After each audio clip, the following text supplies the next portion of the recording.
Okay, man. First things first, we're gonna start off with the main deck, and then we're gonna get into the extra deck. Um, Explain what all this stuff does. Extra deck uses a bunch of generic, really strong shit, so it's not going to be too complicated. At first, it's going to seem complicated playing this, but once you really fully understand, it's a breeze for sure. But we got one Veiler. You can put in two of these or three if you like. If you really like Veiler. I'm not playing any Imperm, which I really should be. But I don't have Imperm on this account quite yet. So yeah, I just opted just to put the effect Veiler in there, kind of in place of that. But definitely, if you're going to play with this, throw an Imperm in there. Yeah, make sure you get an Imperm in there. But if not, you can always use Veiler. I would recommend running two of these because I would run two Imperm with this as well. So yeah, and what effect Veiler does, you can send that card to the graveyard and you can target one effect monster your opponent has, and you can negate their effects until the end of the turn. So you can stop a lot of plays from even getting off the ground with this. Or you can wait until they summon like a really good monster out that's supposed to like a good extender or something like that, and you can hit them with effect veiler. They won't be able to use their effects to extend any other great plays. So yeah, running two of those is always cool. You running two drolls. You also can run three of these if you would like. Um, I'm not really running three of hand traps, but you definitely could if you would like to. This is just like the way I like to play. I'm not really crazy hand trappy, and with this style of play, you don't really need to that much because you're like a lot of your disruption is going to come from just playing the game. Like just playing with these monsters, you're going to get a lot of disruption. So I play two drolls. Droll always stops everything. It's few decks that can like operate under a droll, like they can operate through a droll, like stuff like tier limits can. Um, can Fire Kings just operate through droll? But the more meta stuff, more strong stuff, and even some sleepers, they can operate through droll. But it's not really many. It's not many people that can really, keep going, keep gassing through droll because it stops you from drawing from your main deck for the rest of the turn. So yeah, that's pretty strong right there. I run two of those. You can run three of these actually if you would like to. Uh, Calantosa. This is level two beast monster, and whenever this monster is special summon, you can target a card on the field and destroy it. This card is really strong because you can actually get this out during your opponent's turn. You can special summon this while your opponent is still playing their turn, and just essentially pop one of their like best monsters or just pop a good starter monster for them like right off the bat if you play it your hand correctly. You can get him out. You can get him out with Puppy. Puppy is able to search him and special summon. So if you play Puppy the right way on your opponent's turn, you can summon Calatosa and pop one of their monsters. Now it does target, so you got to keep that in mind. Any monsters on your opponent's field that are immune to targeting, this is not going to work on them. So I would say to use this, you gotta use this with discretion. You gotta make sure you use this in a smart way. Like if you think your opponent's getting ready to summon something that can't be targeted, use this before that happens. Like destroy whatever it is that's able to get that type of monster out. And that's like the ideal way to use Calantosa, unless your opponent summons a really, really, you know, big monster with good effects. But they're targetable. They're fully targetable. Like they don't protect themselves from being targeted, or they're not like protected from card effects. Yeah, you can get them. You can get them the fuck up out of here. Yeah, when you summon Cal and Tosa, get them the hell up out of there. Make life easier for you. So yeah, we run one of him. It's a really strong card. Hop Ear Squadron, another really strong card. This is like one of my strongest cards in the deck. Actually, it's a level two beast tuner. And well, Hop of Your Squadron does. I like these artworks too.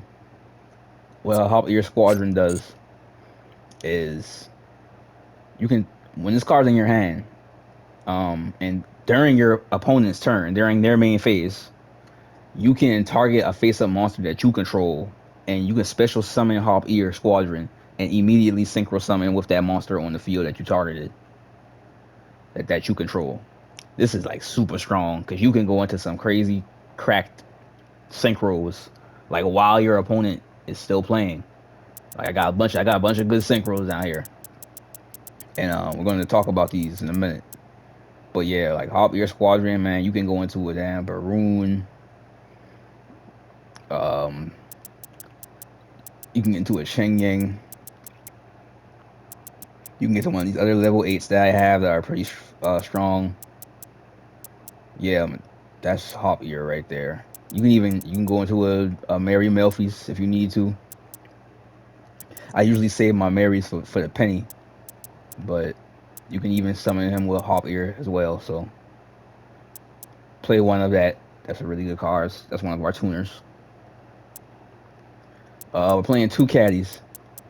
Caddies. This is key. This is a must.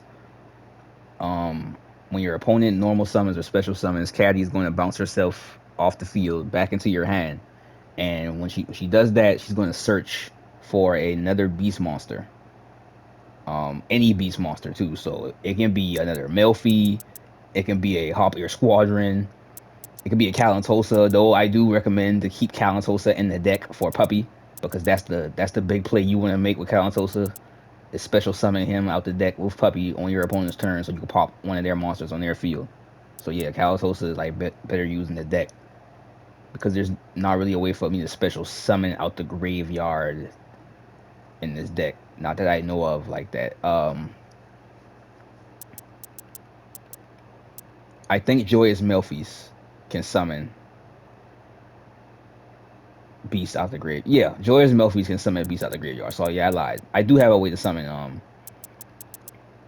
Kalantosa out the graveyard. So yeah, just disregard what I said just now about that. But yeah, Caddy is able to search for a Beast monster out your deck, and you can add it to your hand.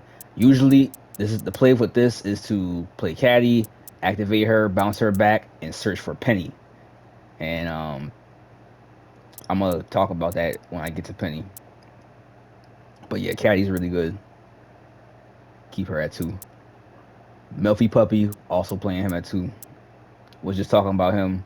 He's able to bounce himself back to whenever your opponent normal or special summons. All the Melfi creatures have that same effect. Whenever your opponent summons, they can bounce themselves off the field back into the hand and activate one of their unique effects. And Puppies is when he bounces himself back, he can summon. He can special summon a one level 2 or lower beast monster from your deck. So that would the play with him would be Kalatosa, for sure. If you can, try to get Kalatosa out there so you can pop something on your opponent's field during their turn. Another thing you can do with Puffy, no Diddy. Another thing you can do with Puppy though, you can summon a Wally because Wally, when he bounces himself back, he summons 2 more Melfi monsters. So you can get a whole extra body out there with Puppy if you want to because summoning Wally, you're gonna be able to proc Wally's shit, and he's gonna summon 2 more monsters. So then you can go into another caddy, another Puppy, a pony. You know what I'm saying? So yes, pretty good plays with Puppy. We run him at 2 for sure. Pony's a pretty good card. You only need one of though. What Pony can do, it bounces itself off the field, and you can add a um, level 2 or lower beast monster from your graveyard to your hand. This is good because you can always get back your squadron if they're in the graveyard. So you can keep on, you can make sure you can keep going the synchro plays because as long as squadron's in your hand, you can always go into something. You can always synchro into something. So yeah, Pony is really good at that, getting squadron back in your hand. Pony can also get Kalatosa back in your hand, and We just went over how you can summon Kalatos out your hand as well as the deck, so that's also a play that you can make. But yeah, Pony is just for getting any of your beasts out the graveyard that you want, but they gotta be level 2 or lower. So your tuners, your destruction, Kalatosa, that's what you use Pony for. You get to get access back to those cards. Next up, we got Wally. This is our 3 of for the Milphy engine. This is what you run 3 of. By far, this is the best Milphy monster. When he bounces himself back to the hand, he's able to summon 2 more Milphy monsters from out the deck. That's actually insane because you can put him out whenever your opponent summons or special summons, or if the opponent even targets him, he can bounce himself back to the hand. You can summon a Caddy and Puppy. You can summon uh, Pony and Puppy, Pony and Caddy, any combination of Milphy monsters that you want, but they gotta be Milphys. But yeah, that's really key and really strong because if you can summon 2 of them, you can essentially go into 2 different synchro plays because um, both of them can summon synchros. Both of them gives you access to synchros, and you know, synchro. You can summon out your hand with Caddy's access to Penny, and with Puppy's access to Hop Ear. You can summon him straight to the field and synchro if ever need be. And you can do all that in the same play. Like in the same turn, you can do both of those synchros. So that's always one of the strongest plays you can make with Wally. Even if you want to get Kalatosa back, you can. Even if you want to get Kalatosa on the field, you can summon Wally, summon Puppy, summon Kalatosa. Yeah, it's actually pretty fucking crazy. But next up, we got Milphy Penny. Running 2 of is also one of the most important parts of the deck. She is our Milphy tuner, and she's a water tuner. Keep that in mind. That's key. We got a bit of a water theme going with this, so keep in mind. But yeah, what Penny does, if she's in your hand, whenever one of your Milphy monsters bounces themselves back to the hand, she will then be able to synchro summon with all the beast monsters in your hand. This this effect is actually fucking bonkers. This is actually fucking nuts because you can summon with no monsters on the field. Like if you got beast monsters in your hand, you can just synchro summon like that on your opponent's turn, and you're able to go into some crazy summons with Penny, especially if you have a handful of beast monsters. Like you can use all of those monsters to climb into a level 8 or something like that. Or if you got Hazy Flame Cerebus in your hand, that's even better because that's a beast and she can synchro with him if he's in your hand. You can essentially almost you climb up to something level 10 immediately on your opponent's turn, summon it and activate any effects it has. This is fucking crazy, actually. Yeah. We ran into Zep, Ruby of the Gaudi. He's another tuner. He's a water fish tuner though, and Zep is pretty key for my mass destruction plays. Like that's why I really run Zep for. Even though you can use Zep to go into anything, but Zep I run him for a specific combo that I run down here with either with Ariana Post, and we either synchro in a white or a whale or in a Ascon. And when I get to the extra deck, I'm gonna explain what they do. But yeah, that's what I'm running 2 of Zep for, because for that play, you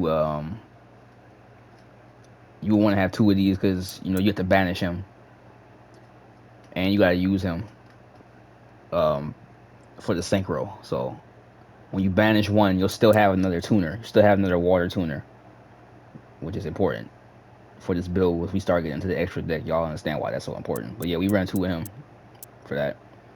Ash Blossom, of course, running 2 of that. You can run 3 if you would like. I know a lot of people they like run 3. It would definitely make it easier to just stop your opponent in their tracks because your main deck is already doing that a lot with some of the stuff that these Melvin monsters can do. So yeah, if you want to run 3 Ash along with that, it can you can be really you'll be really annoying like that, strongly annoying for sure. Especially if you're running 3 Droll as well. You definitely can be strongly annoying if that's how you want to play, for sure. Hazy Flame Cerebus. This is a sleeper card. It's a rare, and I don't see many people playing with it. I don't see people using this. Like, maybe I'm just, maybe I don't know. Maybe I'm not deep enough into the Master Duel community, and I haven't seen enough to know if anybody got have this card on their radar. But what this card does is this is a level 6, and you can normal summon this card without tributing, but its original attack becomes 1,000. That's okay, because you're not summoning this for attack.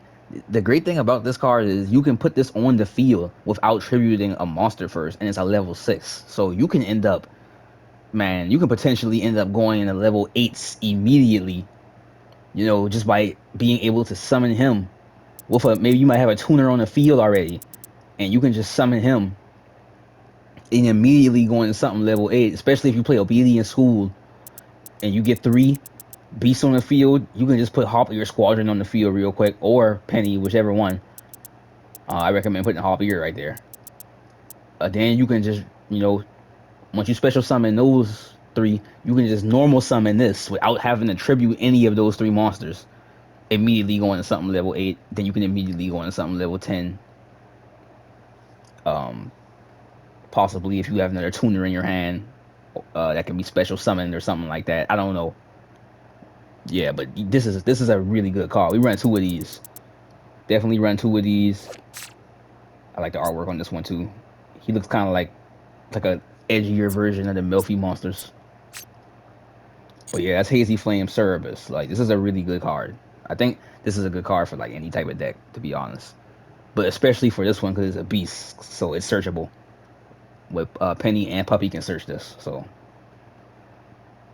well, no, Puppy can't, but Penny can. Penny can search this and add him to the hand, so that's pretty neat. It's pretty cool. Lava Golem, we run 2 of these for board breaking. Uh, okay, now we're getting into the Horus engine. We're running the whole Horus engine. We're running all 4 Horus monsters. And we're running 3 King Sarcophagus. You don't need the wall. You don't need the trap card. This will do fine. Just the 3 spells and the 4 monsters. Unless you want to make your own little version of this. When you mix it up, you're using the wall, using the traps.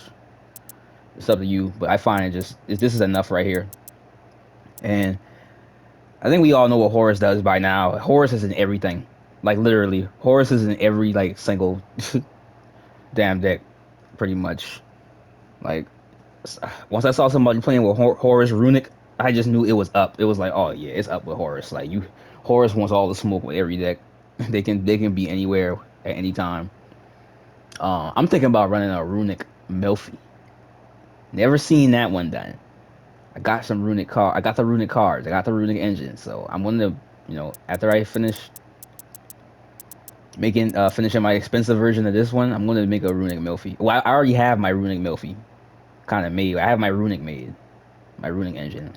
I'm gonna splash Milphy with it and see what I can do with that one too. But I got a little sidetracked back to what we were talking about. Yeah, we run all the Horus monsters. We should all know what they do by now, but I'm gonna go over it. Imseti, um, he has an effect that he can not mill, but he can discard himself and another card, and you can summon King Sarcophagus. Not summon, but you can add King Sarcophagus to your hand. Plus, you can draw another card. That's it's a good effect that can really get you really primed up to actually go into your Horus monsters because you already discard Imseti himself. So that's already gonna be one that you got in there for a summon when you get King Sarcophagus in your hand. And then when you play King Sarcophagus, you can activate it and just discard one more card out of your hand to send another Horus, and you can get 2 of them on the field. You won't lose out on card advantage because Imseti lets you draw before he pulled. Well, after he pulled King Sarcophagus, he let you draw another card, so you never actually lost out on card advantage with that effect. It's a good effect, but I would say it's weak to Ash. You don't want to get ashed while it's happening, because if you get ashed, Not only are you're going to discard him and another card out your hand, if they ash you, you won't be able to draw King Sarcophagus, and in turn, you won't be able to draw the other extra card that you get when you activate that effect. So you're going to go like -1 in card advantage if you get ashed while you're doing this ability. So that's just something to keep in mind. Like you can take, if you take the risk, it's a good ass reward, because you can you don't lose out on card advantage, and you can like get them level 8s out there really quick. But it's a risk though. If they ask you, that play will be dead essentially. You have to try something else. He has another effect. If any card you control leaves the field by any card effects, you can send one card on the field to the graveyard. So basically, if one of your other horse monsters happen to get dealt with, or any monster that you control on the field gets dealt with while Imseti's out there, he'll be able to pop a card on your opponent's side of the field. Um, this effect does not target. Let me see. You can send one card on the field to the graveyard. Yeah, this effect doesn't target and it doesn't destroy.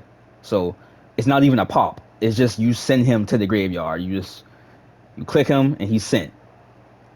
That this is a really good effect because it doesn't target, it doesn't destroy, it just sends you to the graveyard. I don't know if getting sent to the graveyard still counts as destroyed or not. I don't think it does. I might be mistaken though, but I don't think it does. So this is a really good effect for cards that are impervious to being targeted. Yeah, you can definitely get around that with a steady. Duel.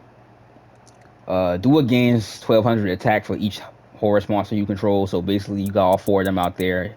He'll be the strongest Horus monster by far in attack, because his attack will climb all the way to 4800. So he'll with his defense. So he'll be a pretty crazy beat stick if you got all four Horus monsters out there. His other effect is if any monster on the field leaves while he's on the field, you can draw the number of cards equal to however monsters left the field off your side. So if one of your opponents plays a card that gets rid of 2 or 3 monsters, you can draw 2 or 3 cards if Duel's on the field. I really like Duel. I like Duel for the card advantage. Happy. People say Happy is better than Duel. Um, I can definitely see why they say that. Because Happy's effect is if a card leaves the field while he's on the field, you can target cards that are either banished or in the graveyard, in either or graveyard too. You can target those cards and put them back into the hand, or you can put them back into the deck. So Happy is a great way to recycle your resources. You can get cards about your graveyard, your banished zone, put them right back into your deck, so you have a chance of drawing them again, using them again. Or you can, take problem cards from your opponent's graveyard or banish zone and put them back in their hand or inside their deck. So that'd be good against like Tearlaments, Kashtira, uh, zombies, and all the stuff that plays out the graveyard. There's a lot of stuff that plays out the graveyard.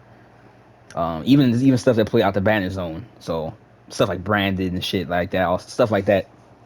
So Happy's good against that because you can take them cards from out those zones and put them back in the deck or the hand. So I can definitely see why people saying he's better than Dua, but for my preference of play, I just like Dua more than Happy because I just like that draw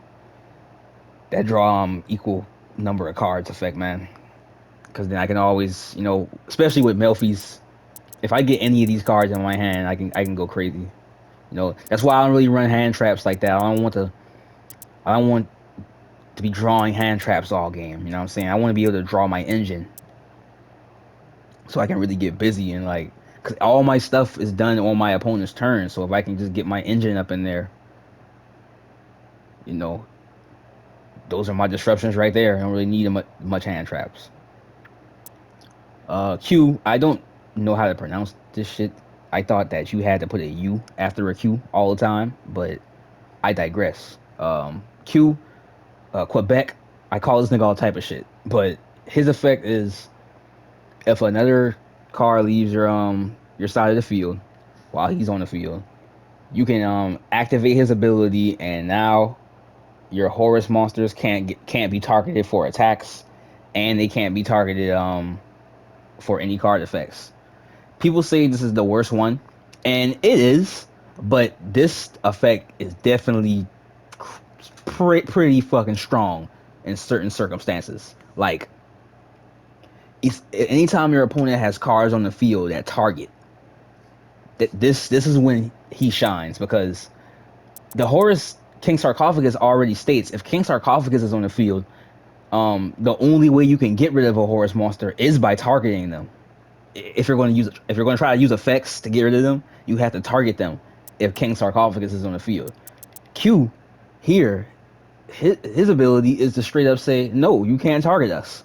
So that's like the only way to get rid of them, and you can't target them for attacks. So if he activates this and Horus monsters are still on the field, they will be on the field until the next turn for sure. Like, they're guaranteed to stay on the field until your opponent's turn, because or until your next turn. I mean, because you will not be able to get rid of them if Q's effect gets to activate.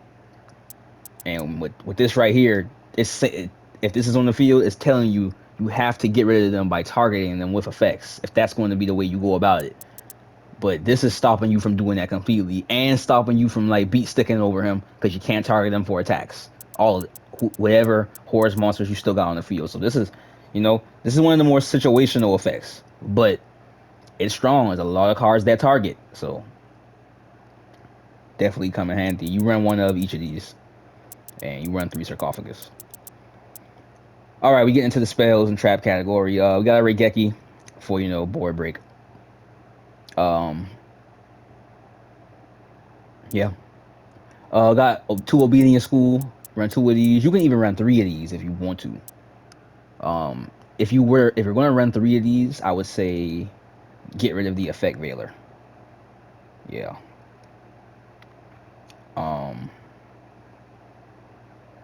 Yeah. But what Obedience School does is you can special summon 3 level 2 or lower beast effect monsters with different names.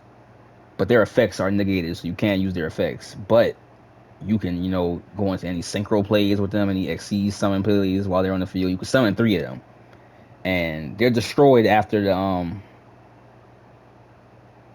they're destroyed at the end phase. So you want to make sure you capitalize on them, which is in this build pretty easy, because that means I can special summon any Milphy.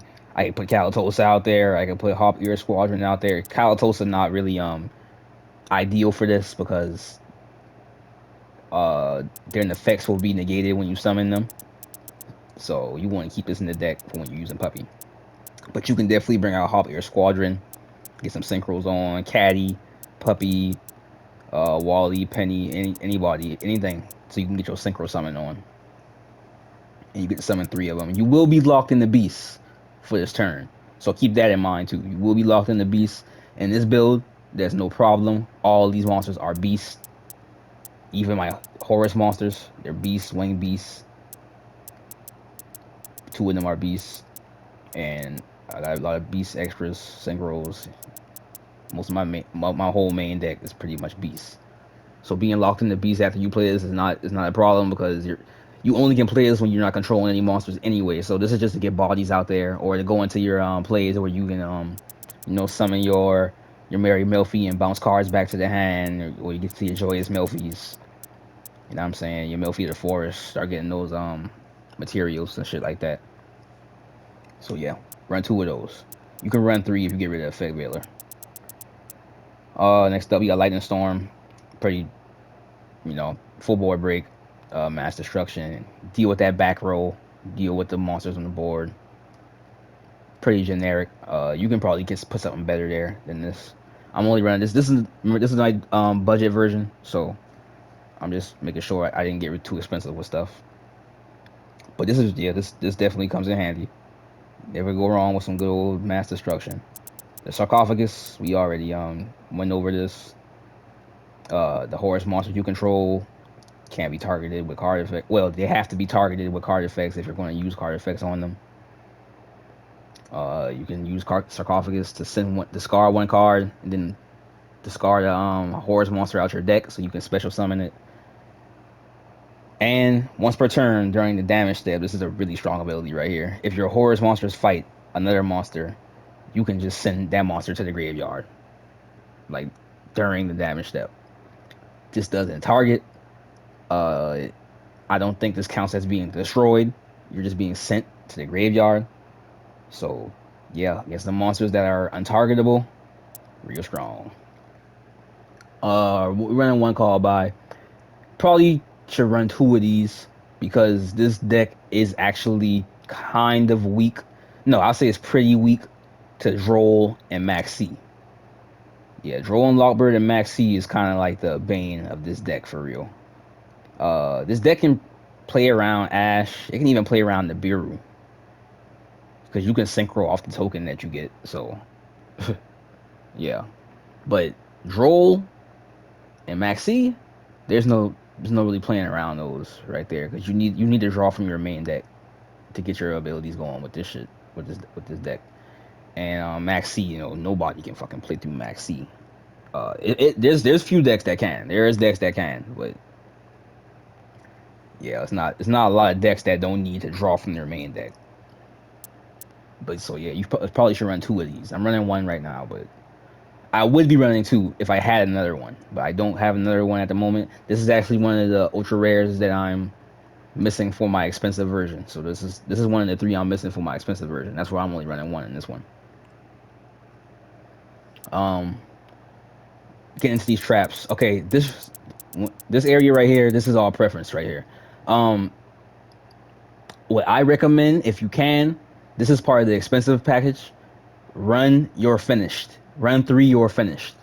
That is like the best trap card that you can run for this deck. Um, let me go into what your finish does. Okay, it's your finish right here. If 10 or more cards or effects have been activated this turn, you would special summon this card as an effect monster. It'll be a Cyber's Dark. It's a level 10. It's a level 10 monster. Attack is 3,000, defense 3,000. So this, you can summon a fucking beat stick off a trap card, pretty much. And I know this requirement looks crazy if 10 or more cards effects have been activated. But see, we're playing Milphys. They activate every time your opponent normal summons or special summons or targets them for attack. And if you got multiple of them on the field, they're both going to activate at the same time. Penny can activate in your hand. Squadron can activate in your hand.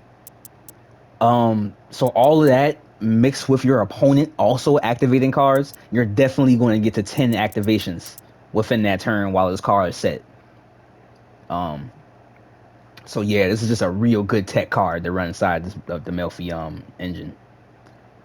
And then the other effect, this is really why you're running it right here. Once per turn, when your opponent activates a card effect, while this card is in your monster zone, this is a quick effect too. So you don't have to do this immediately. You can wait for it if you want. You can wait to the perfect opportunity. But yeah, while this card is in your monster zone, and another card activates a card effect, you can destroy as many cards on your opponent's field as possible. Like that's set traps, that's field spells, that's any continuous spells or traps, anything, monsters, anything. You can destroy it. This does not target. It's just mass destruction. Uh, that's a really good theme in this deck. Is mass destruction, getting shit off the board. But yeah, that's why you definitely run three of these. But this is my cards that I have in an expensive version though. But if you can, you can run this. Like make sure you get this immediately because this is a really really good trap card to have for this deck. Okay, but let's talk about the traps I got right now. I got Dimensional Prison, got two of that.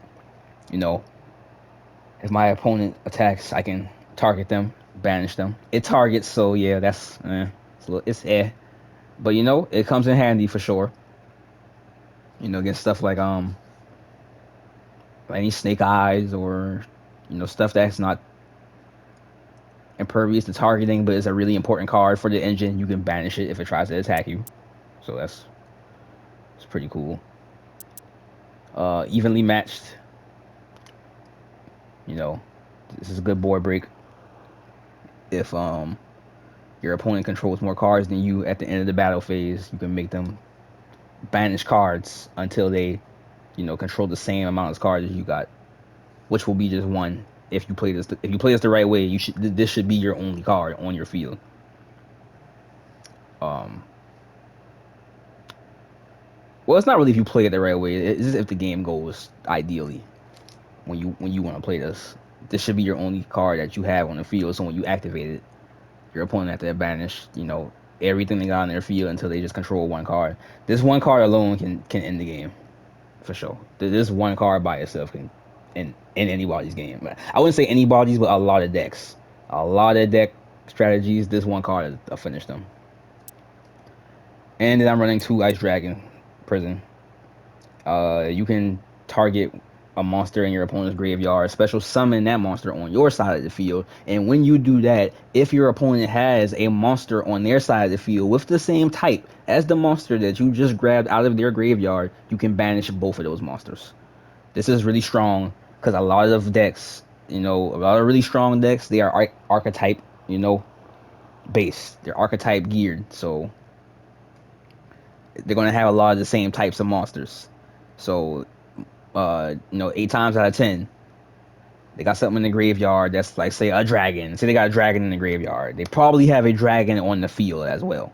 And it's not just for dragons. This is for any types. You know what I'm saying? So if they're running a heavy archetype build, which a lot of strong strategies are, whatever type they have in the graveyard, if they have that same type on the field, you can grab that one out the graveyard and banish both of those.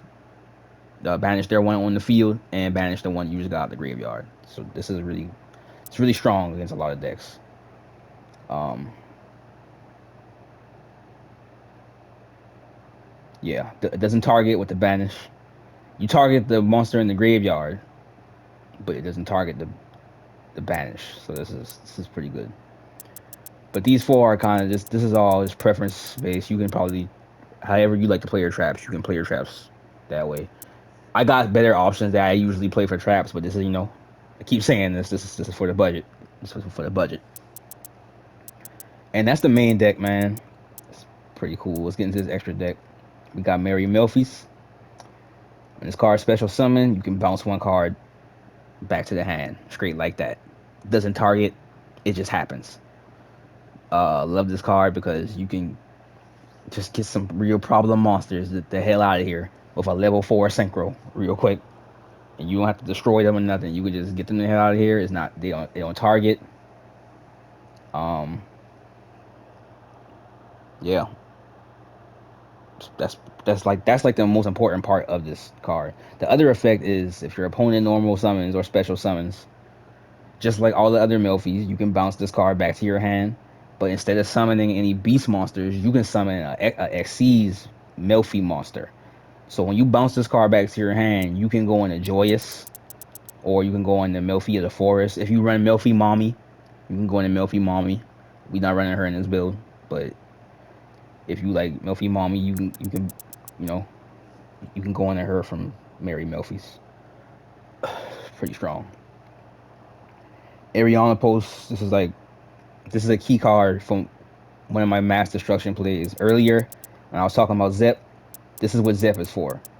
Um, if you're able to summon Ariana Post, he will be prompted to discard a fish monster from your deck, a level 6 or lower fish monster from your deck.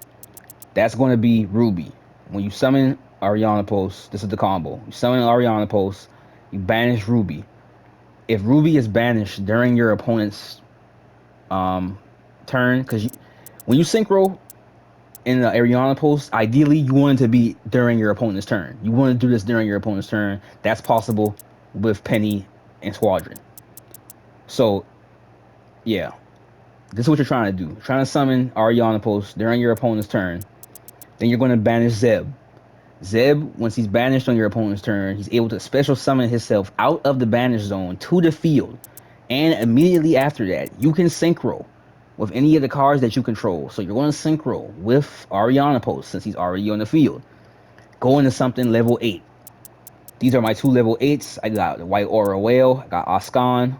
White Aura Whale, when this card is special summon, it can destroy all attack monsters on your opponent's side of the field. very strong, doesn't target, very strong, it just happens. Yeah, this is for my destruction. This is for my board. It's my board breaking right here. This card can also attack twice during each battle phase, which is fucking nuts because it has 2,800 attack. So you put up some real crazy damage with this too. And if this card is sent to the graveyard by any of your opponent's cards, like card effects or um, beat stick, it doesn't matter. You can banish a water monster from your graveyard and special summon this card again, and you can special summon it as a tuner. So now you'll have a level 8 tuner on the field. So now you can just drop something level 2 and go into a Baroon, a Cheng Yang, Gaudi. You can go into Gaudi of the Deep. You can go into an Al Green because she needs a water tuner.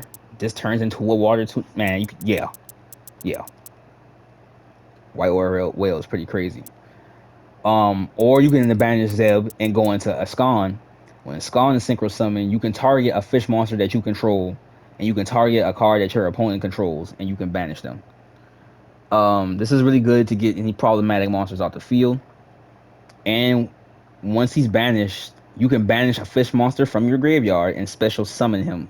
He's just like a White Warrior Whale in that sense. You can banish another fish monster um, from your graveyard and bring him back from the banish zone. Now he does target, which is not the greatest thing, but the fact that he can special summon himself back to the field, if you actually do get the banish off, that's great. That's crazy because you can get rid of your opponent's monster and still have yours. And he's a level 8, so you'll be able to go into some 10s with him if he's on the field during your next turn. So you're doing all this on your opponent's turn. All this stuff is done on your opponent's turn. So your next turn, if he's still on the field, you can go into a Baroon or a Cheng Yang or Al Green or whatever. Pretty strong, man. I got a generic 10 right here. I got Leo. You can put something way better here if you want to, but this is for budget's sake, I got him. All you need is a tuner and a non-tuner, and your opponent won't be able to target this card with card effects except only during your main phase 2. Main phase 2 is after the battle phase, so that'll be after you do battle with this monster. And this monster has 3,100 attack, so it's a fucking beat stick for real, and you can't target it anytime before the main phase 2. So that's actually that's respectable. That's a respectable ability for something so generic. You know what I'm saying? The only thing that can get rid of this is something that's like board breakers, stuff that tribute, stuff that don't target to destroy. And that's definitely out there, but that's like the only way to really get rid of this monster. Because you only can activate other card effects on it during main phase 2, and that's going to be well after the battle phase. So yeah. Pretty generic, but it's respectably strong, if I must say so myself. Baroon, we already know. We already know what Baroon's doing. I'll go over it though. Once per turn, pop a card in the field. Strong. Once while face up on the field, when your opponent activates a card effect, you can negate it. And if you do, you can destroy that card. Super strong. Just negation. The third effect is not an effect I usually see people use, but I can definitely see this being effective with certain strategies, like especially with Kalatosa. But what you can do, the third ability, during the standby phase, you can target level 9 or lower monster in your graveyard, and you can bounce Baroon back to the extra deck, and you can special summon that monster that you targeted from the graveyard. If you got Kalatosa in the graveyard, you can bounce Baroon back to the extra deck and pop a monster on the other side of the field if you want to. That's definitely a play, but most people they want to keep Baroon on the field because Baroon can, you know, Baroon's a pretty strong monster and it can negate. So you kind of want Baroon on the field unless you already use your negate. If you already use your negate, you can uh theoretically you can get rid of Baroon because that's the best thing she's for. But she's really strong. She's 3,000 attack, so you know you probably do want to keep her out there. And if you want to synchro into something level 12 or something, you want to keep her out there too. But if you got any tech plays that you can make with bouncing her back to the extra deck and summoning something, it's definitely there. She has that ability as well. But that's Baroon, pretty strong ass card. Cheng Ying, also pretty strong. Cheng Ying and Baroon kind of they just go well together. They just do. But with Cheng Yang for each banished card, he gains 100 attack and defense. This is pretty crazy in a build where like you banish a lot, um, somewhat. You can banish a lot somewhat in this build with the fish and shit. If your opponent is banishing, you probably want to opt to go for Cheng Yang rather than Baroon. If your opponent is doing a lot of banishing, then you probably want to try to hurry up with Synchro and the Cheng Yang, because you'll have a fucking crazy strong monster out there, because he's getting 100 attack for everything that's banished. And anytime that he will be destroyed by a card effect, you can banish a card out your graveyard. So he's going to get stronger from that. And his third effect, if a card is banished, which he just did to make himself stronger, you can banish another card from your opponent's side of the field and their graveyard, which is going to make him even stronger. Like, I didn't see Cheng Yin climb all the way up to like 4,600 attack. I didn't got him to climb up to like 4,600, just banishing shit left and right. But yeah, really strong card, and it's easy to synchro into him in this build, especially when you're fucking around with Horus. You got these cheap level 8s to get out there. You got all these tuners that's able to synchro in your hand. You know what I'm saying? The synchro out the banish zone. You know what I'm saying? During your opponent's turn. It's crazy. It's a lot. It's a lot. Then we got Gaudi the Deep Beyond. This is like one of my big boss plays that I try to make right here. Like, say my opponent has a real stacked board, crazy ass board, and it's his turn. He's trying to put some more shit out there. This is what you do. You're trying to summon Ariana Post during your opponent's turn. We went over this already, but you're trying to summon this during your opponent's turn. Then you can go into Zeb. Then you can go into something level 8. If you got a penny in your hand, you want to hold her until you do all of this stuff. And then you can summon out of your hand with penny, with one of these level 8s, and go into Gaudi. That's one way to do it. Another way you can go into Gaudi is just to have penny in your hand and 246 246. Yeah, to have penny in your hand, and you can have other have penny in your hand and 4 other level 2 beast monsters. She can summon with all of those. That's gonna be able to put you in a Gaudi. Or this is why Hazy Flame of Cerebus is so fucking great. This is a level 6 monster. So this is fully searchable. You can search this with Caddy. So you can put this in your hand. If you got penny in your hand already, put this in your hand. You can then at that point you can synchro summon with Penny, Cerebus, and just one other beast monster, one other level 2 beast monster, all out your hand, all on your opponent's turn. You can get something level 10 out there, and this is what Gaudi does. This is the effects. When he synchro summon, you banish everything on the field. Everything gets banished. That spells, traps, field spells, all that. And then during the standby phase, he's going to summon himself back, and his attack is going to be 500 times the number of monster cards that's banished at the moment. So, however many monsters you banish, that times 500, not their attacks, the cards themselves. However much monster cards are in the banish zone, times 500 is going to be Gaudi's attack, and that can get pretty crazy. Like, I've seen him climb in the 4,800 before. My opponent had a lot of monsters on the field. I had a lot of monsters on the field. I summoned him and banished everything. That ended my opponent's turn. When it came back to my standby phase, I was able to summon him. Now he's like at 4,800. Crazy beat stick. Wild. Um, yeah, and then those are his effects right there. It's like that's my big board breaking play. That's like my biggest board breaking play I can make. After him, we got Algarine. It takes a water tuner and a non-tuner. This is like to go into her is actually so fucking easy because White Aura Whale turns into a tuner if he's special summoned from the graveyard, and he'll be a level 8 tuner. So that's just crazy right there. Penny, that's my level 2 tuner, which can synchro summon out of the hand. Ridiculous. And we got Zeb, which is also a water tuner. We saved Zeb for the fish plays, but that's why you run two Zeb, so you can always have another one in your hand. Because after you run the fish play, you can put this back. You can put the other one from your deck in your hand if you want to. So that'll be ready for Algarine. And what Algarine's effect is, you can activate her effect.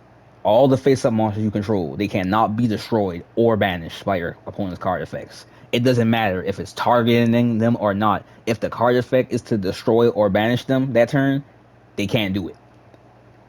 This is so freaking strong.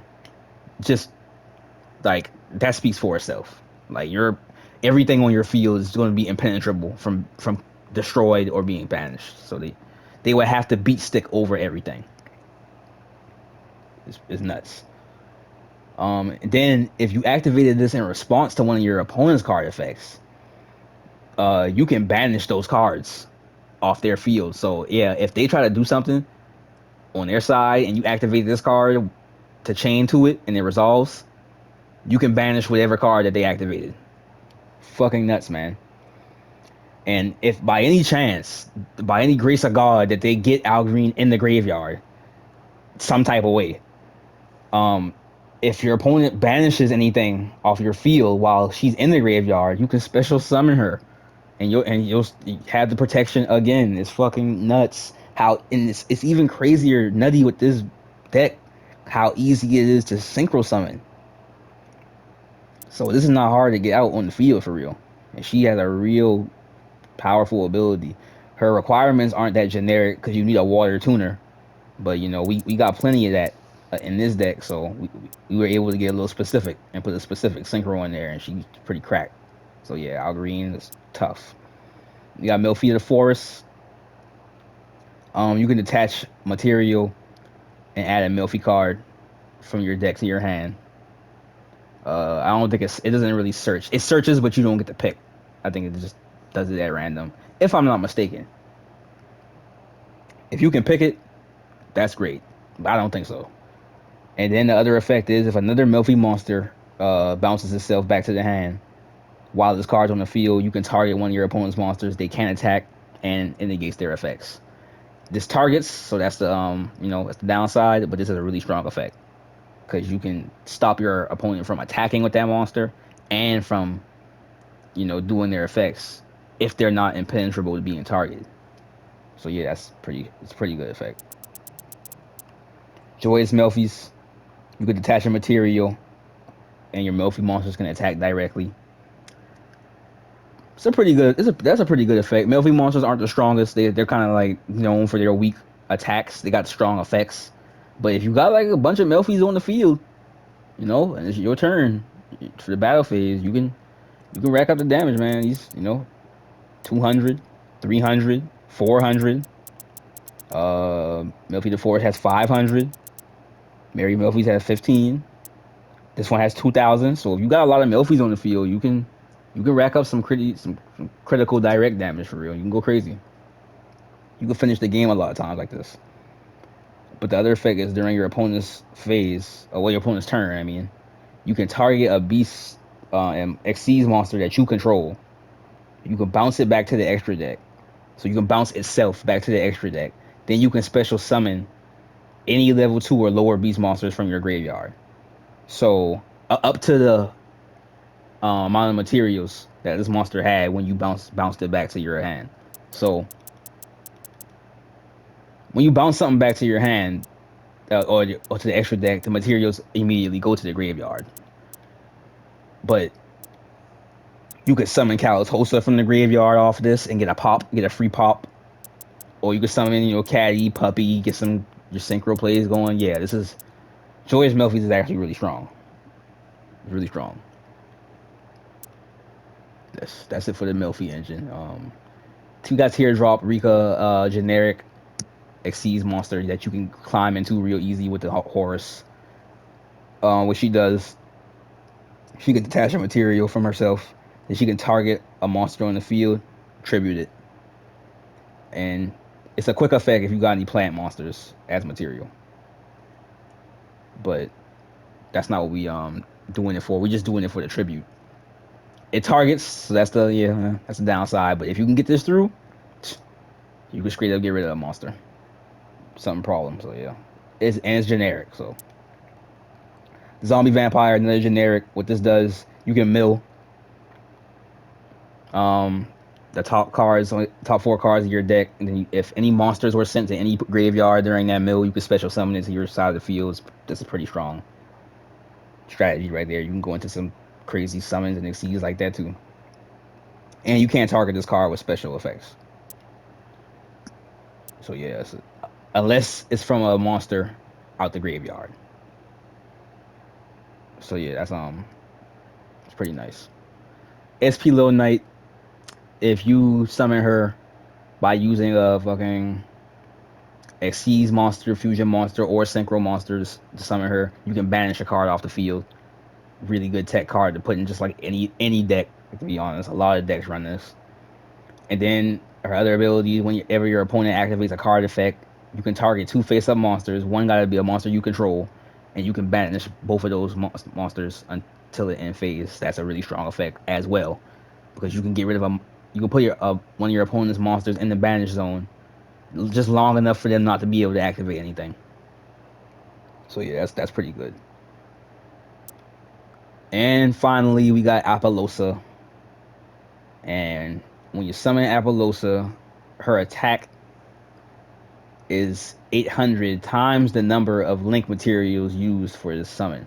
So ideally, you want to at least um, use like two link monsters because you'll get like 3200 attack. And her other effect is once per chain, when your opponent activates a monster effect, you can quick effect and you can make this card lose 800 attack and you can negate that activation. So if you're at like 3200, that's four negates that you got. That's four monster negates that you got at your disposal when you got Apollosa on the field. This is fucking cracked. I'm surprised that this ain't limited in some type of way, but I mean it's hard. You're not about to get two Apollosa out on the field. No one runs two Apollosa, so that's probably why. But yeah, man, that's the deck list, man. Like it's bunch of combo potential, but not really in the like traditional long-winded combo sense. It's the chain chain link combos that can send you into crazy Xyz monsters, send you into crazy synchros. You got the Horus up in here where you can just go into these generic um Xyz monsters. You don't necessarily have to use the ones I use. This is just what I'm using right now. There's plenty of generic Xyz monsters, level 8s that you can go into. That's pretty good. And yeah, man, I'm thinking about doing a runic Milphy too. Runic Milphy loading that's coming up. But this is Milphy Hores. Give it a shot. It's not really beginner friendly, but it's fun to learn and it's fun to play once you actually do learn it. It really makes people rage a lot. Like you won't even get into like a lot of the game. A lot of these games be like 1 minute long because people just quit once you're doing all this stuff with the main deck, just the Melfi engine. People just they don't feel like dealing with it, and they scoop a lot.